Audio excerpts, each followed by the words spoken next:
Hello friends, मैं हूं गौरव और जरा इस मोबियस स्ट्रिप को गौर से देखो और ना पूरी ईमानदारी से कमेंट सेक्शन में बताना कि इसके कितने साइड्स हैं। ठीक है, देख लिया? आई एम श्योर ज्यादातर लोगों का जवाब होगा 2 साइड्स, पर एक्चुअल में you know the answer is 1। Believe नहीं हो रहा, right? Let me prove this to you. अगर हम इसके एक साइड पर लाइन ड्रॉ करना स्टार्ट करें और उसे स्टार्टिंग पॉइंट पर ही एंड करें, तो आप देखोगे एक ही साइड पर उसी लाइन को आगे कंटिन्यू करते रहा जाए तो दोनों साइड्स पर लाइन ड्रॉ हो चुकी है। Which simply means इस ऑब्जेक्ट का बस सिर्फ एक ही साइड है और 2 साइड्स का दिखना बस महज एक इल्यूजन है। सिमिलरली इस मिरर को जरा देखो, यहां पर आपको इन्फिनिट लाइट्स दिख रहे होंगे, पर इसमें क्या एक्चुअली में इन्फिनिट लाइट्स या मिरर्स लगे हुए हैं? ऑब्वियसली नहीं। अब अगर फ्रेंड्स बिल्कुल यही पर्सपेक्टिव अगर हम हमारे यूनिवर्स पर भी अप्लाई करें, तो क्या हमारा यूनिवर्स भी रियली इन्फिनिट है? क्योंकि पास्ट में ऐसे कई सारी चीजें थी जिसे इन्फिनिट कहा गया था, लेकिन बाद में वो सभी फाइनाइट साबित हुई। फॉर एग्जाम्पल लाइट की स्पीड, गैलीलियो ने लाइट की स्पीड को इन्फिनिट करार कर दिया था, लेकिन आज हमें यह अच्छी तरीके से पता है कि उसकी एक फाइनाइट वैल्यू है जो है 3 × 10⁸ मीटर्स पर सेकेंड। तो क्या हम इन्फिनिटी को विजुअलाइज करके हमारे यूनिवर्स की बाउंड्री की फाइनाइटनेस या इन्फिनिटनेस को भी डिफाइन कर सकते हैं? वेल, सवाल काफी अच्छा है, पर जवाब इसका काफी टफ है, क्योंकि हमने इस वीडियो में मिरर के केस में देखा कि यहां पर इन्फिनिट इमेजेस बन रही थी, लेकिन ऐसा इसीलिए हुआ क्योंकि लाइट रेज इन दोनों मिरर्स के बीच में इन्फिनिट टाइम्स टकरा रही थी।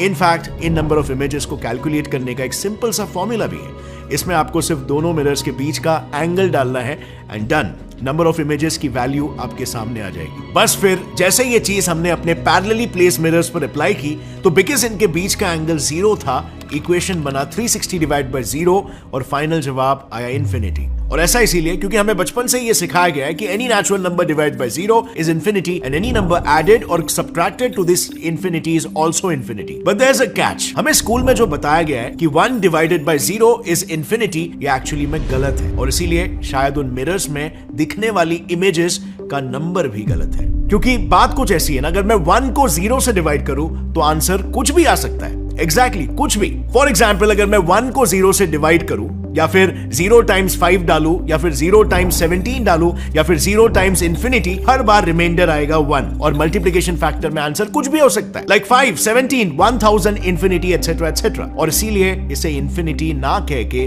नॉट डिफाइंड कहना ज्यादा एप्रोप्रिएट होगा। बट वेट अ सेकेंड, आप कहोगे कि अभी तो मैंने खुद मिरर के केस में 360/0 को इन्फिनिटी माना, तो अब मैं पलट क्यों रहा हूं? तो देखो, डिफरेंस ये है कि वो मैंने इसीलिए कहा क्योंकि इस फ्रैक्शन के मल्टीपल आंसर्स में से इन्फिनिटी वाला केस मिरर के प्रैक्टिकल सिनेरियो को सेटिस्फाई कर रहा था। इसका ये मतलब नहीं है कि 360/0 या 1/0 इन्फिनिटी है, वो हमेशा नॉट डिफाइंड ही रहेगा, which kind of makes me think कि अगर ये फ्रैक्शन 1/0 भी इन्फिनिटी नहीं है तो फिर इन्फिनिटी क्या है? शायद इसका हिंट हमें 400 BC के ग्रीक फिलोसोफर और मैथमेटिशियन ज़ीनो दे सकते हैं, जिन्होंने इन्फिनिटी की मदद से एक पैराडॉक्स बनाया था और उससे बड़े बड़े मैथमेटिशियन एंड फिलोसोफर्स के होश उड़ गए थे। सो ज़ीनो का ये कहना था कि लेट्स से उन्हें अगर अपने घर से सामने वाले पार्क की ओर जाना है और उसमें एक कंडीशन है कि वहां पर पहुंचने के लिए उन्हें पहले टोटल डिस्टेंस का आधा, फिर अगले आधे डिस्टेंस का आधा और फिर उसके आगे वाले डिस्टेंस का आधा, ऐसे कर करके आगे जाना है,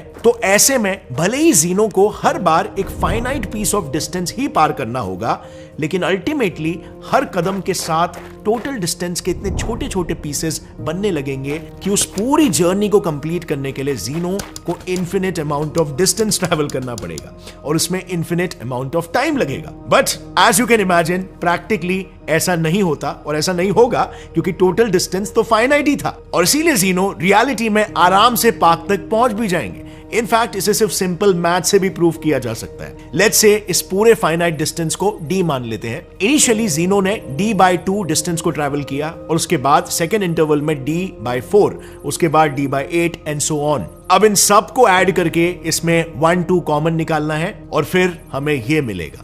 बट एक सेकेंड, जस्ट अभी हमने ये देखा कि इस टर्म की वैल्यू तो ये है, जिसे रिप्लेस करने के बाद हमें मिलेगा s की value which is nothing but finite distance. So in short, क्योंकि ये एक कन्वर्जिंग सीरीज है और इस सीरीज के नंबर्स कंटिन्यूअसली छोटे होते जा रहे हैं, इसीलिए इसका एक फाइनाइट आंसर निकाला जा सकता है। मतलब हमारा यूनिवर्स भी इंस्टेड ऑफ एक्सपैंडिंग अगर बिग क्रंच फेज में होता तो उस कन्वर्जेंस की वजह से हमारे यूनिवर्स को भी विजुअलाइज किया जा सकता था। सो हमने ऐसा क्यों कहा कि हम यूनिवर्स को विजुअलाइज कर सकते हैं? तो देखो, अगर हमारा यूनिवर्स सिकुड़ता है और उसकी बाउंड्रीज अंदर की ओर कन्वर्ज होती है तो इससे हमें उसकी फाइनाइटनेस के बारे में पता चल जाता। पर यूनिवर्स फिलहाल डाइवर्जिंग स्टेट में है, यानी एक्सपैंड हो रहा है, और इसीलिए हम कन्वर्जिंग सीरीज का कॉन्सेप्ट इस पर नहीं लगा सकते, बल्कि हमें इस पर डाइवर्जिंग सीरीज का केस लगाना पड़ेगा, जिसमें नंबर्स बड़े हो जाते हैं। और इसी बड़े नंबर के थॉट से मुझे क्लिक हुआ, क्यों ना गूगल से पूछा जाए सबसे बड़ा नंबर कौन सा है। Now you know what, here is something funny. Google ने इसका जवाब दिया गूगोल। यस, ये एक एक्चुअल नंबर है जिसकी वैल्यू है 10⁻100। और सही समझे आप, गूगल का नाम इसी नंबर से इंस्पायर्ड है, क्योंकि वो एक ऐसा ही सर्च इंजन बनाना चाहते थे जिससे हमें ऑलमोस्ट इन्फिनिट इंफॉर्मेशन मिल सके। पर ये नंबर बिगेस्ट नंबर कैसे है? वेल, इस नंबर को एडवर्ड कैस्नर ने अपनी बुक मैथमेटिक्स एंड इमेजिनेशन में पहली बार यूज किया था। उनके अनुसार इस नंबर से बड़ा हमारे यूनिवर्स में कुछ भी नहीं है, क्योंकि ऑब्जर्वेबल यूनिवर्स में टोटल 10⁻78 एटम्स है और हर एक एटम में ऑन एन एवरेज 1000 सब एटॉमिक पार्टिकल्स है। अब अगर इन सबको मिलाकर भी कंसिडर करें तो पार्टिकल्स का टोटल काउंट सिर्फ 10⁻81 ही आएगा, जो कि गूगल नंबर से अभी भी बहुत छोटा है। तो मैथमेटिकली क्या ये हमारे यूनिवर्स की प्रैक्टिकल इंफिनिटी है? Well, The answer is no, क्योंकि 10⁻78 ये हमारे ऑब्जर्वेबल यूनिवर्स के एटम्स का काउंट है, लेकिन इनके अलावा ऑब्जर्वेबल यूनिवर्स के बाहर भी तो एटम्स हो सकते हैं, जिससे एटम्स का फाइनल काउंट गूगल से भी बड़ा हो सकता है। प्लस इवन हमारे ऑब्जर्वेबल यूनिवर्स में भी कंटिन्यूअसली चेंजेस होते रहते हैं। कई हजारों स्टार्स बन रहे हैं तो कई हजारों स्टार्स डिस्ट्रॉय हो रहे हैं। सो ऐसे में हमें पता कैसे चलेगा कि हमने यूनिवर्स को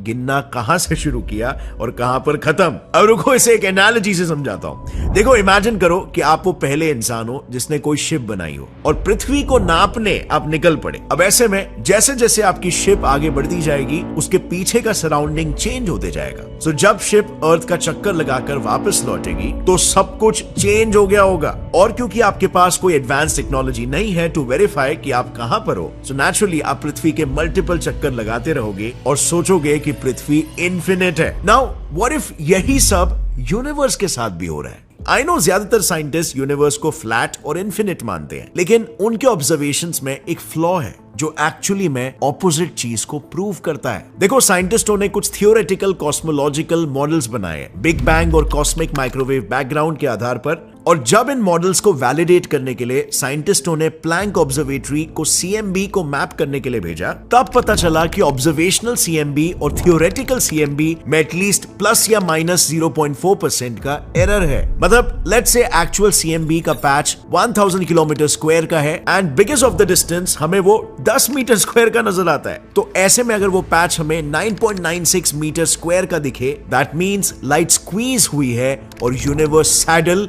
या मोर अप्रोप्रिएटली डोनट शेप का है। और इसके विपरीत अगर लेट्स से वो पैच हमें 10.04 मीटर स्क्वायर का नजर आए तो इसका मतलब लाइट एक्सपैंड हुई है and the universe is spherical. अब जैसे कि हम जानते हैं, डोनट हो या स्फीयर, ये दोनों ही शेप्स फाइनाइट होते हैं, व्हिच मींस कि देयर आर चांसेस कि हमारा यूनिवर्स शायद फाइनाइट है। तो फ्रेंड्स, यूनिवर्स फाइनाइट हो सकता है, ये तो मैंने प्रूव कर दिया। और रही बात इन्फिनिटी को विजुअलाइज करने की, तो मैं बता दूं, इन्फिनिटी को विजुअलाइज करने की रेस आज भी साइंटिस्ट और मैथमेटिशियंस के बीच में लगी हुई है। इनफैक्ट इसको लेकर तो 2007 में 2 बंदे भिड़ भी चुके हैं, जिस बैटल का नाम था बिग नंबर डुएल। इस बैटल का लिटरली बस एक ही मकसद था, बड़े से बड़ा नंबर लिखना। इसमें एक तरफ थे MIT के प्रोफेसर एगस्टिन रेयो और दूसरी तरफ थे प्रिंसटन यूनिवर्सिटी के प्रोफेसर एडम एल्गा। इस कंपटीशन के कुछ रूल्स थे। इसमें सामने वाला जो भी सबसे बड़ा नंबर बोलेगा उसमें +1 ऐसे सिमेंटिक का यूज करना फाउल था। यानी कि सामने वाला अगर गूगल बोलता है तो मैं ये नहीं बोल सकता कि गूगल +1,